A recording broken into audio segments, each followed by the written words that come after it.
Bugun maktablarda ekologik tarbiyaga kim mas'ul? Har bir o'qituvchi o'zini fanini bevosita birinchi o'rinda bergisi keladi va albatta orttirilgan vaqti o'qituvchilarga yuklanma sifatida berilgan. Ana shu ekologik aksiyalar negadir shunchaki yuzaki samara beradigandek tuyuladida, balkim yondashuv boshqacha bo'lishi kerakdir. Mahallamni chiqindilardan xolis hududga aylantiraman degan fleshmoblar aksiyalarni boshlayapmiz. Yoshlarimizni bergan loyihalari, umuman ular bergan takliflari ancha-muncha yosh, olimlardan ham kuchli.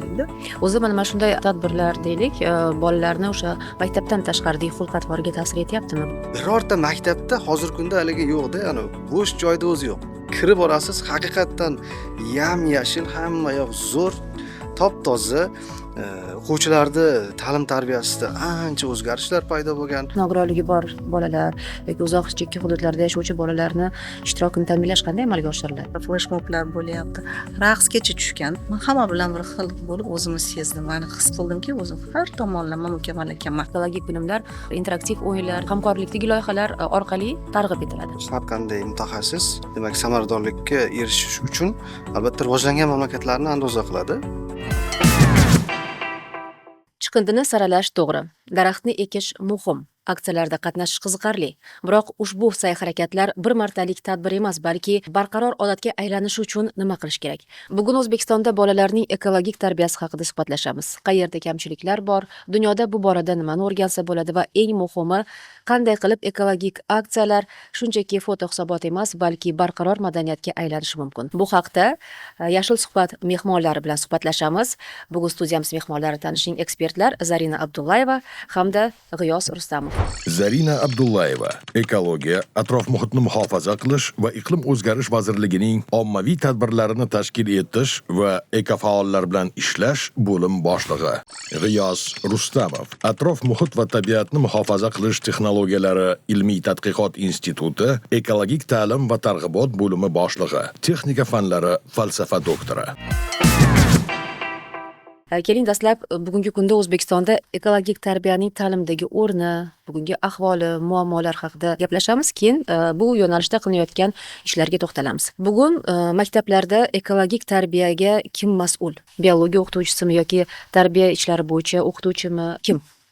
Juda to'g'ri savol. Sababi maktab o'quvchilari o'rtasida 81-qaror bilan belgilangan, ya'ni 132 soat ekologiya darsini o'tkazish. Odobnoma darsida yoki o'zingiz aytganingizdek biologiya darslarida o'tkazishda o'qituvchilarga yuklanma sifatida berilgan. Albatta, ko'p holatda o'qituvchilarimizni bunga doimo vaqti bo'lmaydi yoki shunaqa yuzaki o'tib ketiladi. Deyman, sababi har bir o'qituvchi o'zini fanini bevosita birinchi o'rinda bergisi keladi va albatta orttirilgan vaqti undan kam bo'lib qolishi mumkin. Odobnomada endi odobnoma o'zi bilan o'zi odobnoma bo'lgani uchun ko'proq odob axloq haqida gapiriladi. Lekin umuman olganda ekologik tarbiya oiladan boshlanadi. O'zimiz uyimizni toza tutishni o'rgatib kelingan. Ko'p hollarda ota-onalarni bu narsaga hozirgi kunda vaqt bo'lmay qolishi mumkin. Shunda biz bor yuklamani mana maktablarga yoki maktabgacha ta'lim muassasalariga tashlamoqdamiz va yoshlarimizni mana shu ekologik tarbiyasini nafaqat maktabdan, balki maktabgacha ta'lim maskanlaridan boshlashni mana kuni kecha chiqqan 184-qaror bilan belgilab qo'yildi. 3 milliondan oshiq maktabgacha bo'lgan bolalarni, ya'ni o'sha ekologik ta'lim tarbiyasini demak mustahkamlash, ularni ekologik ongini yuksaltirish haqida so'z ketdi. Demak, qamrovni shunchalik kengaytirishimiz kerakki, bog'cha, maktab va demak kasbiy, demak oliy ta'lim muassasalari. Birinchi o'rinda mana shu oqib kelayotgan, ya'ni o'sib kelayotgan yoshlarimizni yoshlikdan boshlasak, keyingisiga o'taveramiz. Men bog'cha demak bola bilan gaplashganimda ham qancha vaqt ajratasizlar mana shu ta'limga desam, biz endi masalan ko'chaga chiqqanimizga bu qush sana saroqi, qush bu kelib ketuvchi qush deymiz deb gapirishyapti, lekin bu ham kam, sababi ko'p holatda bog'chalarni ham bilimi chegaralangan, ya'ni ular biolog yoki o'sha ekolog emas.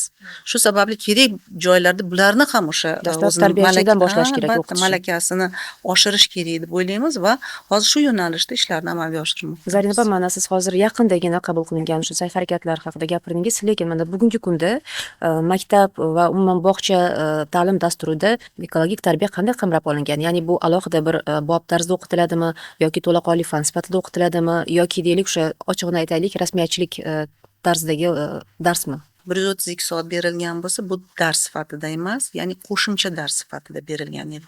Lekin mana 184-qaror bilan bir aniq bir ekologiya fani sifatida kiritilishini yo'lga qo'yilmoqda. Sababi bu katta yo'nalish. Agar biz uni bir fan sifatida o'qitadigan bo'lsak, o'ylagan maqsadlarimizga yetamiz va bugungi kunda yoshlarni bugun juda ham ajoyib fikr berishdi.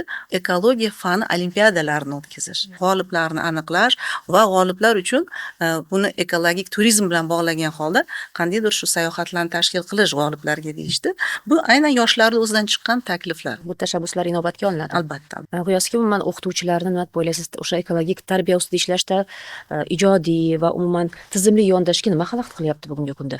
Masalan, bakalavr darajasida o'qiyotgan vaqtlarimizda, o'quv amaliy jarayonlarga kirishganimizda ekologiya desak, o'quvchilar o'ylanib qarardida. O'sha vaqtda bir 10 yil oldin aytaylik. Hozir hamma sohada iqtisodchida ham ekologiya va atrof muhitga bo'layotgan munosabati bo'lishi kerak va ekologik madaniyati bo'lishi kerak.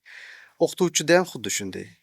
Ta'limda ham xuddi shunday. Sog'liqni saqlashda ham, aholini yuqori qatlam vakillarida ham ekologik madaniyatga alohida bir yondashuv sifatida qarash kerak. Yaqinda institutimizda reja asosida ekologik so'rovnomalar o'tkazdik, aynan maktablarda va oliy ta'lim muassasalarida. Maktab o'quvchilaridan xulosa qilib aytadigan bo'lsam, ana endi hozirgi vaqtdagi o'quvchilar atrof muhitga boshqacha qarayapti. Ular o'zlarida xavotir hissi bor. Bizga savol beryapti.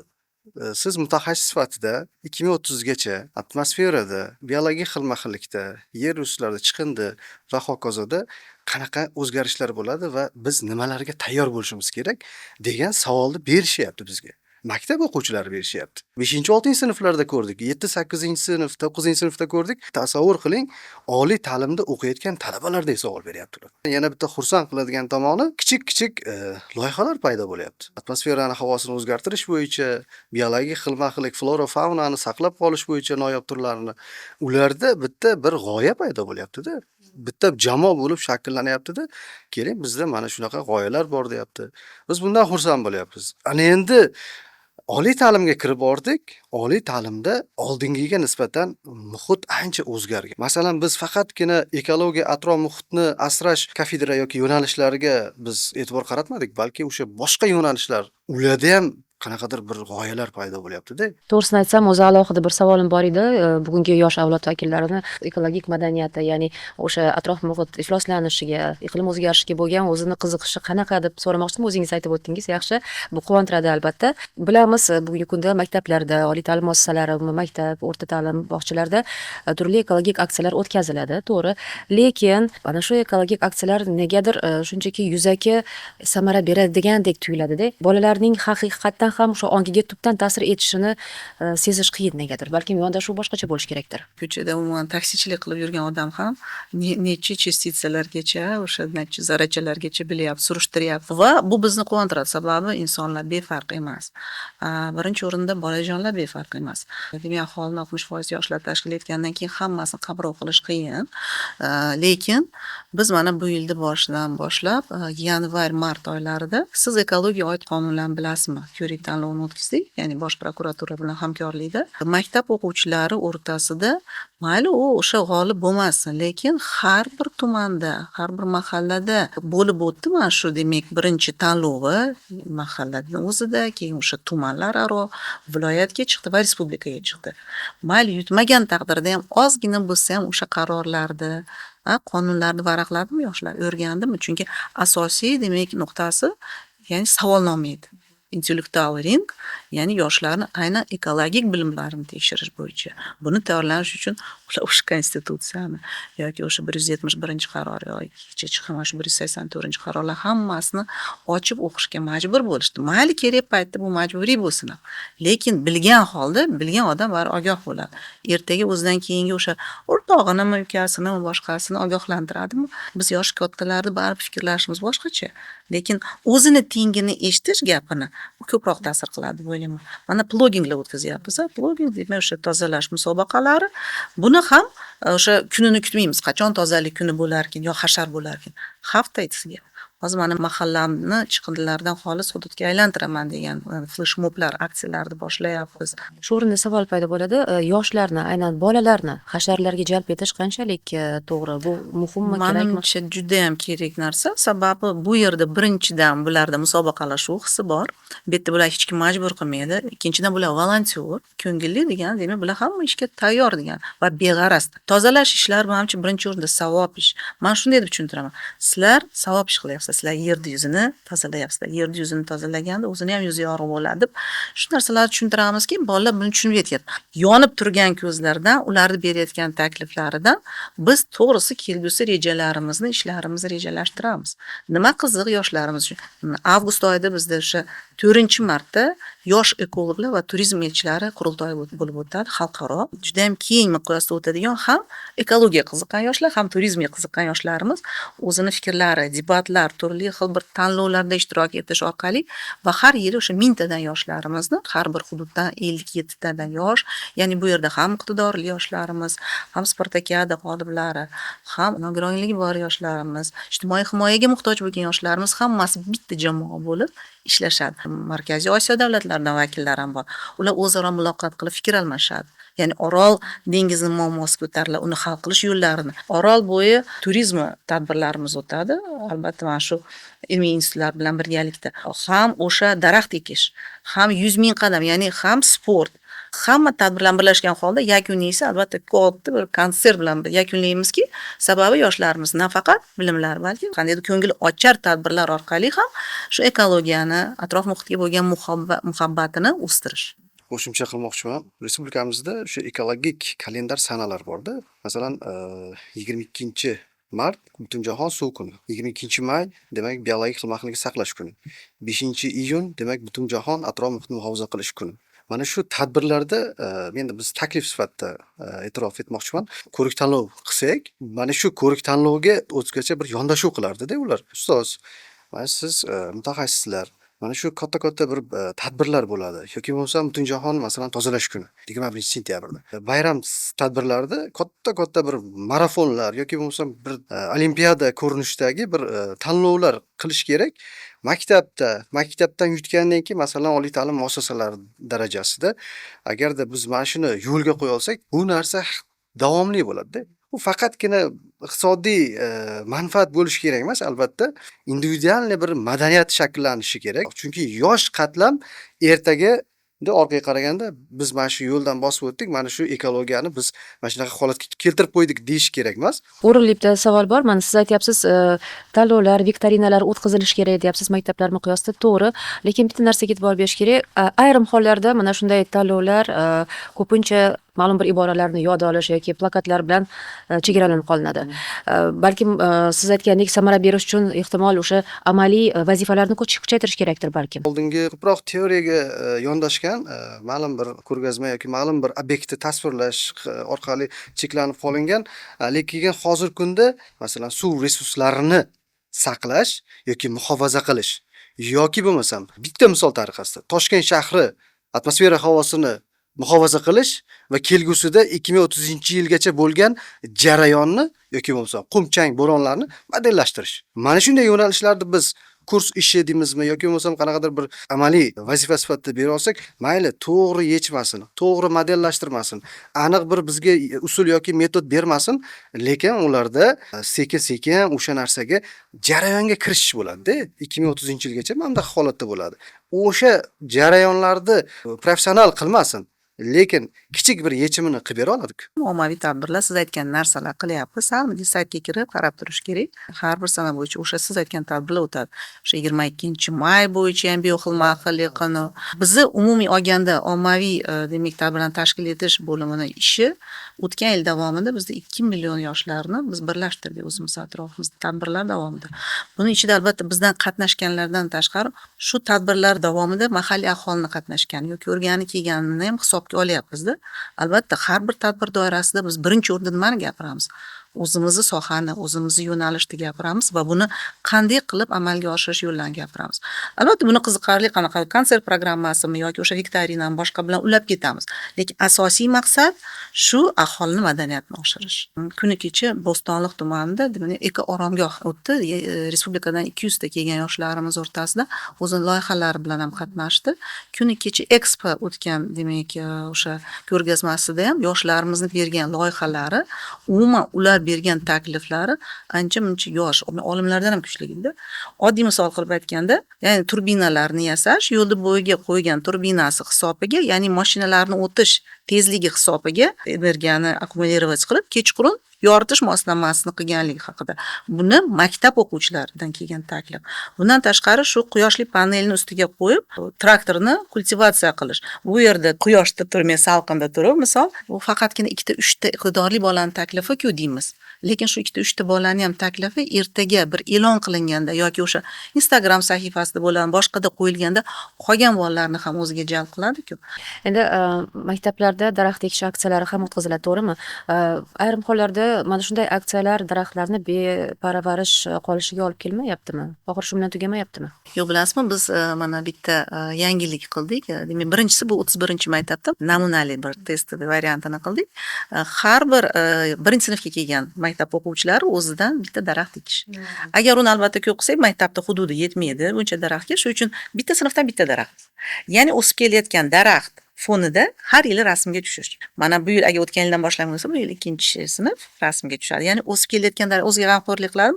Hattoki o'sha yozdagi kanikulda ham kelib o'sha daraxtga g'amxo'rlik qilayotganini ko'rishimiz mumkin. Demak, o'sha sinfni o'ziga mas'ul qilib qo'ygan. Mas'ul qilib qo'yasiz. Ya'ni ham bolalarda o'sha tabiatga bo'lgan mehrini oshirasiz, ham qanaqadir mas'uliyatni his qiladi.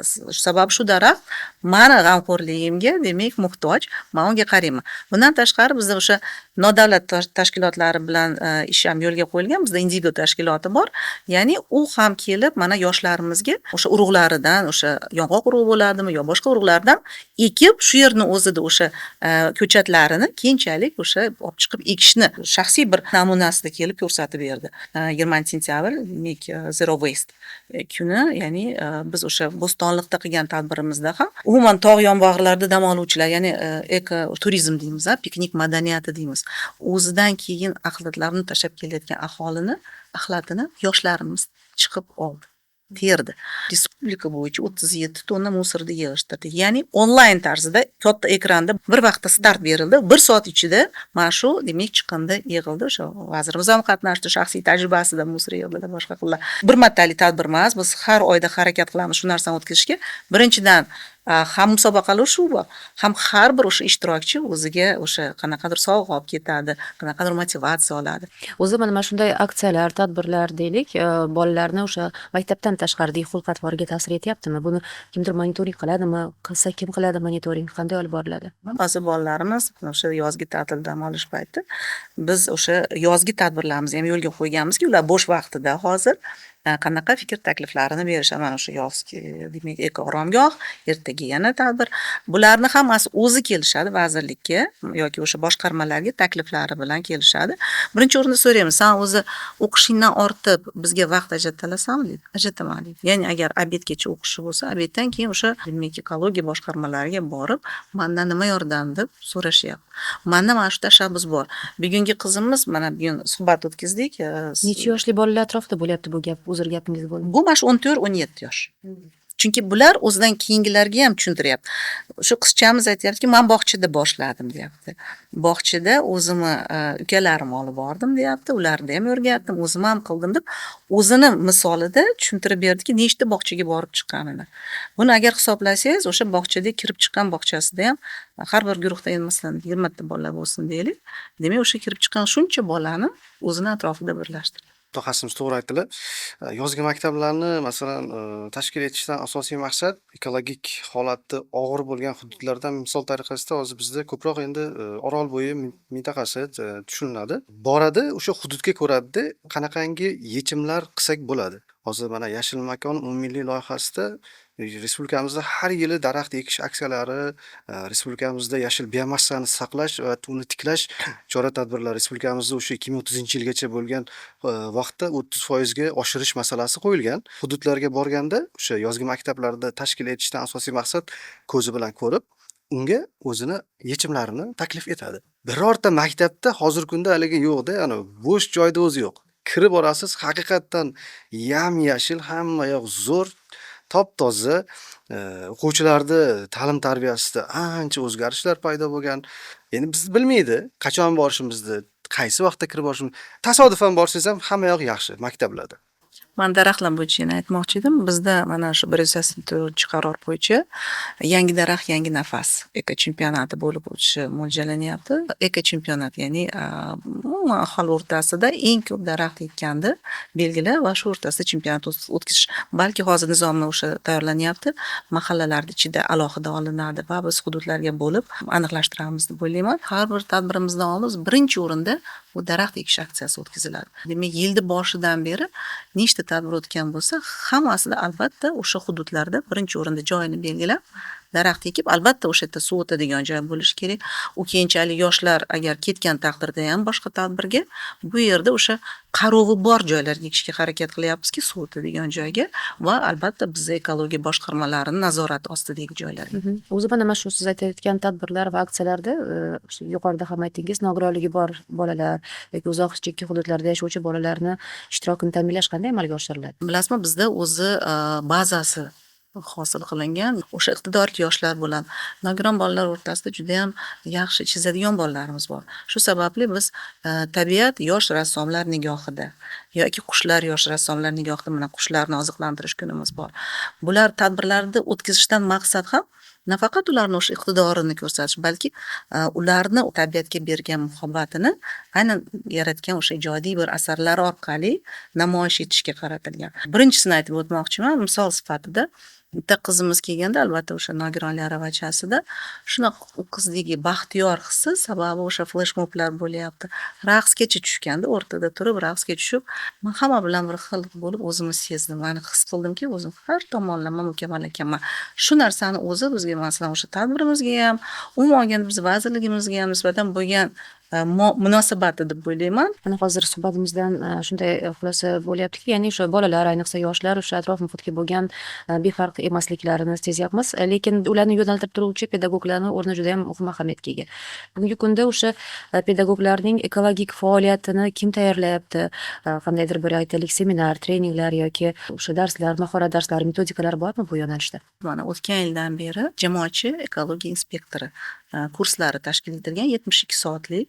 Ular onlayn o'tkaziladi, ya'ni o'sha qiziqish bildirgan, uni farqi yo'q, qaysi soha egasi bo'ladi yoki qaysi yo'nalishda o'qiyotganligi. Ekologiya qiziqyaptimi, atrof muhitga befarq emasmi, shu kurslarni o'qib bitiryapti. Ya'ni 72 soat davomida olgan bilimlarini keyin buni imtihoni natijasida o'sha bizni vazirlikning maxsus guvohnomasini olib, bizni o'sha inspektorlar bilan birgalikda qandaydir o'sha qonun buzilishi holatlari yoki daraxt kesilishimi yoki o'sha chiqindini demak boshqa joyga, noto'g'ri joyga tashalishimi, mana shu holatlarni belgilab, chaqirib, kerak bo'lsa dalolatnomalarni tuzishgacha demak o'zini o'sha huquqi bor. Odatda biz mana bolalar, yoshlarni ekologik tarbiyalash deganda boshqa davlatlar, deylik o'sha Koreya, Finlandiya, Yaponiya kabi davlatlarning tajribasini birinchi bo'lib ko'z oldimizga keltiramiz. Bugun qaysi muvaffaqiyatli davlatlarning tajribasini misol qilib keltira olasiz? Ya'ni o'sha bola tarbiyalashda o'sha tizimli yondashgan, muvaffaqiyatli bo'lgan davlatlarni misol qilib keltira olishingiz mumkin. Bizni davlatimiz, umuman bizni millatimiz, milliy qadriyatlarimiz kimdandir andoza olishga loyiq ham emas, sababi bizni qadriyatlarimiz bilan keltirilgan va o'sha atrof muhitga bo'lgan munosabat, umuman tabiatga bo'lgan munosabati yoshlarimizni mehnatga o'rgatishimiz kerak deb o'ylayman. Ko'proq bolalar o'zini sinfini o'zi tozalash kerak. Bu yerda albatta men Yaponiya andozasini olgan bo'lardim. Sababi u yerda mehnat qilishlari, hatto o'sha sanitariya gigiyena shoxobchasigacha o'zlari tozalashlari, menimcha birinchi o'rinda bir-birining mehnati. Ona sifatida agar farzandimga shu sinfingni o'zing tozalaysan yoki ko'chada o'sha hashar bo'lsa o'zing supurasan, jonimdan rozi bo'laman. Sababi mehnat hali hech kim yomonlikka o'rgatmagan. Zarina opa, mana hozir yuqorida Yaponiyani misol qilib keltirdingiz. Haqiqatdan ham bugungi kunda Yaponiyada o'sha maktablarda farrosh yo'q. Ya'ni bog'cha yoshdan boshlab o'zini ketidan yig'ishtirish, pol artish kerak bo'lsa pol artadi, maktabni hududi bo'ylab o'sha chiqindini saralaydi. Biz hozir mana xorij tajribasi haqida gapiryapmiz. Misol uchun Finlyandiyani olaylik. O'sha ekologik bilimlar, interaktiv o'yinlar, turli va hamkorlikdagi loyihalar orqali targ'ib etiladi. Mana shu tizimni bizda ham tatbiq etish mumkinmi? Nima deb o'ylaysiz? Har qanday mutaxassis, demak, samaradorlikka erishish uchun albatta rivojlangan mamlakatlarni andoza qiladi. Biz masalan ilmiy tadqiqot ishida ham bir mavzuni oladigan bo'lsak, mana shu sohada qanday izlanishlar va qanday natijalar erishilgan deb biz o'sha xalqaro o'sha Scopus bazasidagi maqolalar bilan yoki masalan Web of Science'dagi o'sha bazadagi Google Scholar Akademiyadagi o'sha maqolalar bilan tanishib chiqamizda, keyin o'shanga qarab biz bir yondashamizda. O'sha o'zimizni mintaqaga, o'zimizni o'sha ekologiya va atrof muhitdagi holatga qarab biz nima qilamiz? Yondashamiz. Bizni o'zimizni albatta yuqorida aytib o'tilgandek mentalitetimiz, o'zimizga yarasha nima yondashuvni o'liga bo'lishi kerakda. Baribir o'zimizga qabul qilib olishni bilishimiz kerak va o'zimizni muhitga qarab uni yondashtirishimiz kerak. Moslashtirishimiz kerak, adaptatsiya qilishimiz kerak. Biz mana hozir ekologik tarbiya haqida shuncha gaplashdik, lekin asosiy muhim savolni mahalla bermadim o'zi. Ekologik tarbiyani necha yoshdan boshlash kerak? Buni yoshga qaralmaydi, oiladan boshlash kerak eng avvalambor. Oila bu har bitta dargohda birinchi qadami sifatida qaraymiz biz. Oilada hammasi bo'ladi. Maktab o'quvchisi ham bo'ladi, oliy ta'limda o'qiyotgan farzandi ham bo'ladi yoki bog'chada tarbiyalanuvchisi ham bo'ladi. Endi bizda mana Demak, ota-onadan boshlash kerak birinchi navbatda. ota-ona va farzandlar. Oila bitta katta o'zi maktab. Hamma ta'tilda o'sha imkoniyati bor. Uyda o'sha oilasi bilan, aytaylik, ota-onasi bilan birga suhbat qilish yoki vaqt o'tkazish imkoniyati mavjud. Masalan, men atmosfera havosini muhofaza qilish yo'nalishida mutaxassisman. Qisqa video materiallar tayyorlash bilan shug'ullanyapmiz. Nima uchun? Ular kim uchun? Aksariyat yoshi katta insonlarga mo'ljallangan. Nima uchun bu? O'sha o'tirgan vaqtda tasavvur qiling, kechki ovqatda ovqatlanishib o'tiribdi bir oila. Deydi, suvimiz deydi, mana shuncha ekan. Bizda transchegara daryolarimiz mana shuncha ekan. Hozirgi holatda mana shunaqa ekan. 2050-yilgacha borib mana bunaqa o'zgarishlar bo'lar ekan agar biz ekologik madaniyatimizni o'zgartirmasak deb ular shu narsani aytadi. Tasavvur qiladigan bo'lsak, oiladan boshlanyaptimi? U endi maktabga boradi yoki bog'chaga boradi yoki oliy ta'lim muassasasiga boradi. U o'sha qolgan qismini kursdoshlari yoki maktabdoshlari yoki bog'chadoshlari bilan fikrlashib, o'rtoqlashadi va unga qolgan o'sha bilimlarni, ilmni to'lmagan qismlarni o'sha o'qituvchilarimiz, demak, qolgan qismlarni to'ldirishi mumkin. Bugungi kunda maktablarda asosiy darslardan tashqari haftada yashil soatlar joriy etish kerakmi? Nima deb o'ylaysiz? Qanday tashkillashtirish kerak agar kerak bo'lsa? Birinchi o'rinda o'sha yashil balki dars deb nomlab uni o'sha odamnoma darsiga kiritishimiz kerak. Sababi umuman yashillik haqida suhbat olib borayotganda ham bolalar nima o'zi bu haqida? Bu faqatgina yashil rang emas-ku.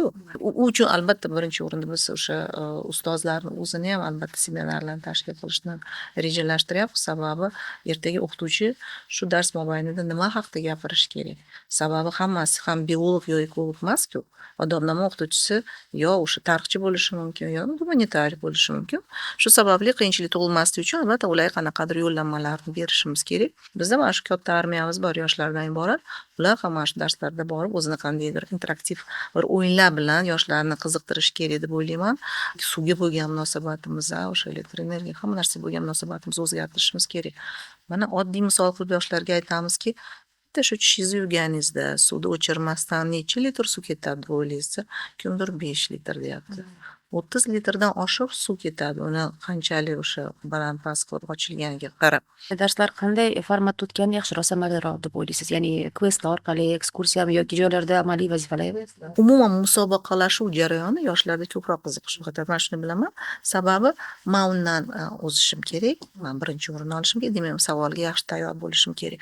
Menimcha shu Raqobat yo'li orqali. viktorinalar albatta ko'chaga chiqadi. Biz tayyormiz. Masalan, kerak paytda o'sha vazirligimizga ekskursiyalar bo'ladimi yoki o'sha botanika bog'imiz bor, u yerga aylanishni o'sha yerdagi demak mutaxassislarni har bir daraxtga demak o'zini tasnifini berish bo'yicha ham hamkorlikka biz tayyormiz. Qiynamayman sizlarni, chunki vaqtimiz o'z nihoyasiga yetib boryapti. Ehtimol so'nggi savolim deylik, endi bu hazil omuz savol desa ham bo'ladi. 10 yildan keyin o'sha maktablarda ekologik madaniyat shakllanmasa, bunga kim aybdor bo'ladi? Mani fikrimcha 10 yildan keyin biz bir katta yutuqqa ega bo'lamiz deb o'ylayman. Sababi bugungi o'sib kelayotgan yoshlarimiz tarbiyasini boshladik. Ertaga mana maktabgacha ta'limga boshlagan bo'lsak, 10 yildan keyin ular maktabni bitiruvchisiga aylanishadi, to'g'rimi? Va 10 yildan keyin ularni fikrlashi ham, dunyoqarashi ham umuman o'zgargan bo'ladi. Menimcha kerak paytda o'sha ta'lim tarbiyani shuni mukammallashtirishimiz kerakki, yoshlarimiz uchun qiziqarli bo'lishi uchun. Ertaga ular shunday dunyoqarashga ega bo'lgan inson bo'lib yetishlari uchun bugundan boshlab ekologik tarbiyani to'g'ri yo'lga qo'yishimiz kerak. Ularni qiziqtirib, interaktiv o'yinlar, o'sha gadjetdagi o'yinlarimiz bilan birgalikda bo'lsa ham bularni fikrini o'zgartirgan yoshlarni yetishtiramiz deb o'ylayman. Bilasizmi, har bitta qaror yoki har bitta strategiya, masalan, misol tariqasida aytadigan bo'lsak, barqaror rivojlanish strategiyasi deymizmi yoki bo'lmasa 2030-yilgacha bo'lgan muddatda o'sha aholini ekologik madaniyatini, ekologik ta'lim targ'ibot jarayonini oshirish deymizmi, har bittasida uzoq masofa olinyapti. Bu agar 1 yil yo 2 yil olinganda edi, o'sha vaqtda o'zida ish samara beradi, keyingi yillarda balki u haligisini yo'qotishi mumkin. Muhtaram prezidentimiz tashabbusi bilan har bitta chiqarilayotgan qarorlar, strategiyalar uzoq muddatni, demak, qamrab olyapti. Respublikamizda shu ekologik holat juda ham yaxshi bo'ladi deb ayta olaman. An'anaviy tarzda biz odatda o'sha yashil suhbat dasturimiz so'ngida mehmonlarimiz bilan blitz so'rov o'tkazamiz. Hozir ham an'anaga sodiq qolgan holda qisqacha savol beraman, qisqa javob, bir og'iz so'z bilan savol javob. Xo'p, birinchi savol. Ekologiya bilan bog'liq siz uchun muhim so'z. Yashillik. Nima muhimroq, bilim yoki odat? Ko'proq bilim. Nima muhimroq, aksiyalar yoki tizimlilik? Tizimli aksiyalar deylik. To'g'ri. Ekologik ta'limning eng muhim asosiy dushmani nima? Yomon odatlar, bilimsizlik. Qaysi maktab darsi birinchi bo'lib ekologiyaga yo'naltirilmog'i lozim deb o'ylaysiz? Biologiya odobnoma. Maktablarda nimani hoziroq bekor qilgan bo'lardingiz? Bo'sh vaqti yo'q qilgan bo'lardik. Siz yoqtirgan ekologik termin. Ekofaollar. Ekologiya sohasida ishlashga sizni nima ilhomlantiradi? Respublikamizdagi ekologik holat va ekologik barqarorlikni yuqori cho'qqiga olib chiqish. Vazir bo'lsangiz, birinchi bo'lib nima qilgan bo'lardingiz? Men yoshlar bilan ishlashni albatta birinchi o'ringa qo'ygan bo'lardim. Sababi yoshlar bizning kelajagimiz, ertamiz. Va siz g'ururlanadigan ekologik odat agar bo'lsa odatingiz? Birinchi navbatda tozalik. Rahmat, biz bilan suhbatga ajratgan vaqtingiz va qiziqarli javoblar uchun minnatdorlik bildirib qolamiz. Rahmat, sog' bo'ling. Ekologik tarbiya nechta daraxt ekkanimiz emas, balki ekologik madaniyatimiz ildizi qanchalik mustahkamligi bilan bog'liq. Agarda siz dasturimizni kuzatayotgan bo'lsangiz, demak siz ham ana shu harakatning bir bo'lagisiz. Endilikda siz ham bolalarga atrof muhitga mehrni o'rgating. Chiqindini qanday saralash kerakligini ko'rsating va shunchaki bu ishni o'zingizdan boshlang. Siz Yashil suhbat podkastini tomosha qildingiz. Eslatib o'tamiz, dasturimiz hamkori Ekologiya, atrof muhitni muhofaza qilish va iqlim o'zgarishi vazirligi. Sizni qiziqtirgan savollaringiz yoki takliflaringiz bo'lsa, marhamat, ekraningizda ko'rsatilgan Telegram bot orqali yo'llashingiz mumkin. E'tiboringiz uchun rahmat. Salomat bo'ling.